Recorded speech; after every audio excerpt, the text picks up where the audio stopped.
मीना स्वर्गियारी दिनैनि गिबि सारिनि रादाबफोराव दं।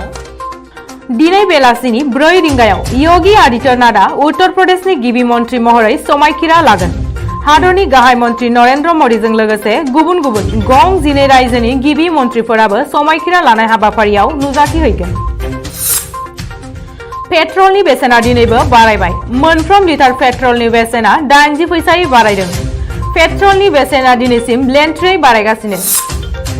आसाम गोरोबथानि 6 नं दफाखौ मावफुंनांगौनि थाखाय आसाम सरकार, भारत सरकार आरो आसुनि गेजेराव थामथि खेबनि थाखाय सावरायदों।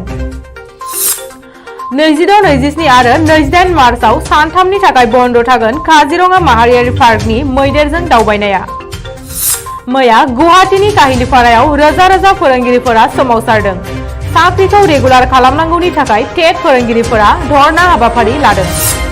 गुवाहाटीनि पटारकुसियाव गिख्रंथाव अर खामदों। गं 10निबो बारा नखरफोरा अर खामनानै सिलिंखार जादों। सयगावआव पुलिसनि सिग्रोमनायाव मासगुनि तालुक खान मुंनि सासे सुबुंनि न'आव 1 लाखनिबो बारा बेसेननि गान्जा बोखांनो हादों।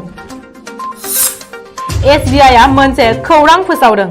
जायखिजाया समावनो जानला मानला QR क'ड स्केनिं खालामनो नाङा, नङाब्ला दसे समनि गेजेरावनो एकाउन्टनि राङा जोबनो हागौ।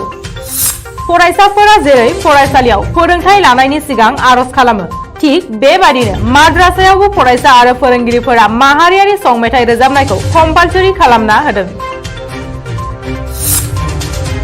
रासिया आरो इउक्रेननि दावहाया दिनैसिम 1 दान जाबाय।